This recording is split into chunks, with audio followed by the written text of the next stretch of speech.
Finally, guys, we got the information regarding Marvel Snap's December 2024 season. This has been the best kept secret in all of Marvel Snap because typically we find out all the cards that are coming out months before their abilities. We see them change and get nerfed and buffed and whatnot, but we haven't seen anything to end the year, and that's because it's a super secret season, but we finally know it's been data mined. We've got Marvel Snap and Marvel Rivals officially collaborating together for the December 2024 season. Now, if you've been under a rock and you don't know what Marvel Rivals is, it's a 6v6 team shooter that comes out December 6th, and I gotta say, it's a freaking fun game. If you played Overwatch, you're gonna feel kind of right at home with it. And just like Marvel Snap, they like to kind of bring lesser known heroes to light, such as things like Luna Snow and Galacta. And so which of these made the cut for the December 24 season? Let's go ahead and hop in. But before that, this is the next game I'm going all in on. Pokemon Pocket, there's a lot of games being floated around. There's a lot of decisions to be made, but without question, this is the one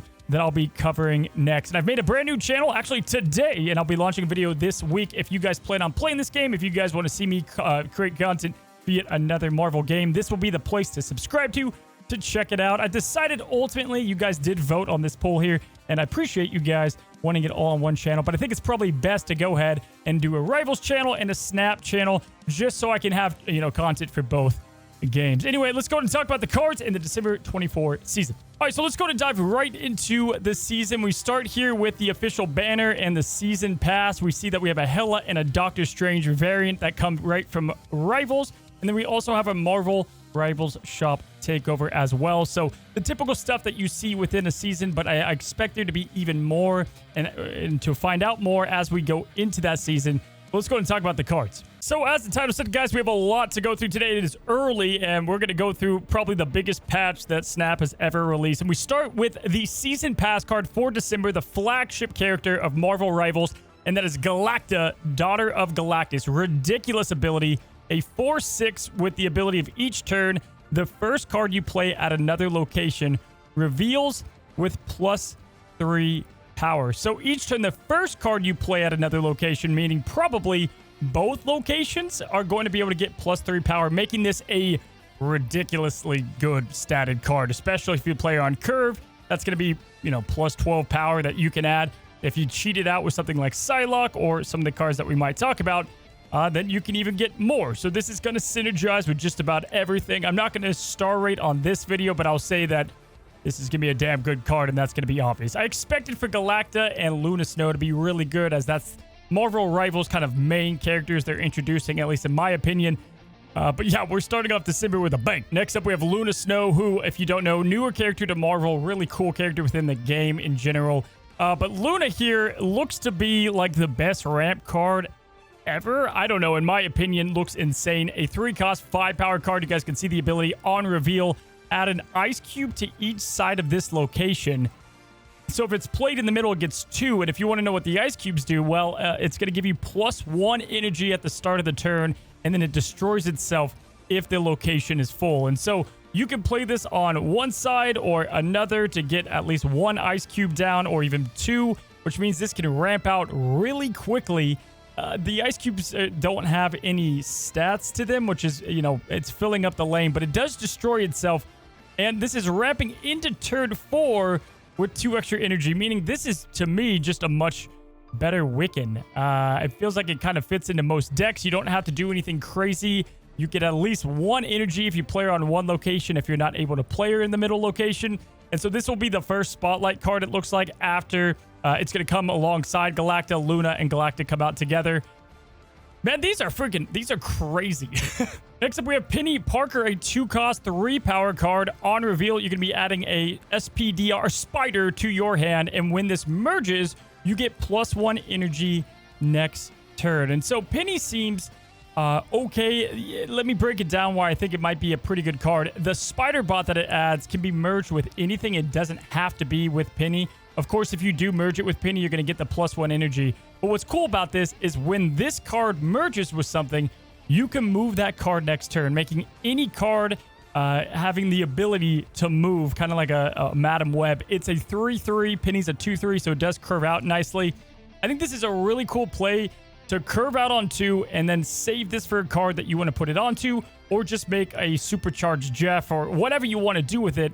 or just played into Penny to get that +1 energy. There's a lot you can do here with Penny Parker and Spider. I feel like there's just, man, the deck building potential, like I think they made sure that the collaboration wasn't a bunch of okay cards, but a bunch of really good, just well thought out cards.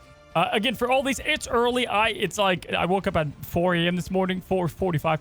And so help me out below on some of the synergies here. But Penny, Spider do look solid. Most of these so far look like they can work with like a ton of different decks and cards. Now, the week after that, we've got a new Doctor Doom. This is kind of the main villain of the Marvel rival storyline. We don't know too much about the storyline, but we do know that Doctor Doom is pulling the ropes. And there's a couple cards that we're going to kind of have two of, if you will.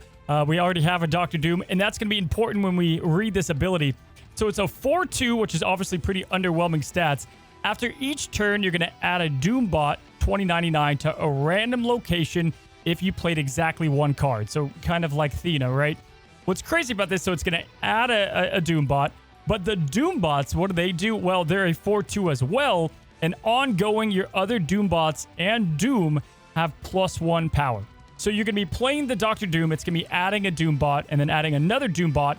All of these are going to be feeding each other, right? And, you know, if you played on on turn 6, these should all have 4/4 stats, so 4/4/4. However, the way that I read this is that this should affect the other Doctor Doom, because if you look at it, you're not going to have a lot of space, but if you play Doctor Doom out, all of a sudden now you have 7s across the board and 4s, and that's going to be really good. On top of being able to onslaught this or just use different abilities to have ongoing. You know, hey, maybe this works into a Spectrum deck.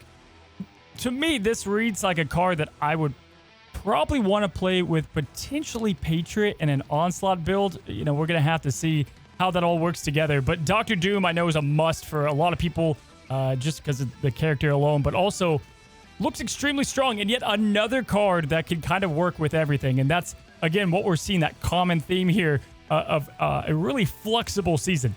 So Galacta, Luna Snow seem like cool cards, but Bruce Banner, man, might be my favorite, or at least the craziest ability. We have a 2/1, so kind of like a Bucky Barnes. When you end a turn with unspent energy, you have a 25% chance to Hulk out. So he could turn into this 6-cost Hulk after turn 3, right? Like if you skip turn 3, don't play everything, all the energy down, boom, you've got yourself a chance to Hulk out, which is going to synergize with Luna Snow, synergize with Penny Parker with that extra energy, possibly. And that's crazy. You got a 2-cost turning into a 12-power potential card. This is something really good to Frigga on curve, something great to Moon Girl, to Nico. I can't believe that this is, like, it kind of scares me as it's a chance, it's a coin flip, so you've got that risk.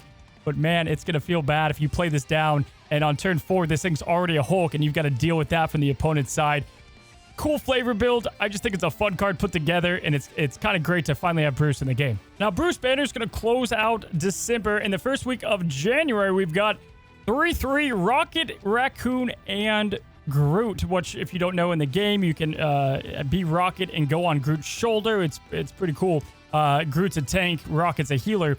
You can move this once after your opponent plays a card here, steal 1 power for it. So it looks like you can move it once whenever, and then after your opponent plays a card, this is going to become effectively a 3/5. We've been seeing this stealing mechanic become more and more popular, and this is fine, right? It kind of is going to be the stat line of old Nocturne. 3/4 is what it'll be, which is, you know, what Nocturne is now, but because you're stealing power, which is cool because you can steal the power from the lane that it's played in, and that lane's already down a little bit, and then you can move this to something else. We know move cards are typically pretty good. We've seen that over the past snap.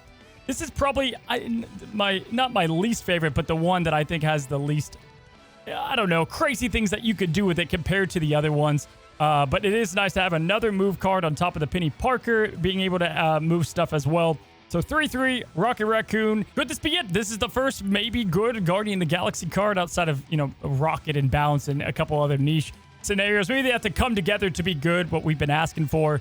But yeah, this one seems pretty good to me as well. Now, guys, I did say this is the biggest patch that we've seen because not only do we have December, but we also have January. And I kind of wanted to take my time and make sure that we get to all of the cards and the potential of what they do. Wanted to get the rival stuff right out there to you guys as it has come out. And then I'm going to do a video following up this one to talk about all this stuff in January, plus a bunch of other data mine stuff. So do be on the lookout for that. Again, if you haven't tried Marvel Rivals, it does come out December 6th. They're not sponsoring me. I just freaking love that game, and I'm super excited that there's a crossover event happening there. More on that, more on the channel, more on everything later, but hopefully you guys are psyched for the cards. Let me know down below the synergies that I missed and what cards you're looking forward to the most. Bruce Banner's way up there for me, especially if somehow that would work with high Evo, even though I don't think that's how that's going to work, but maybe.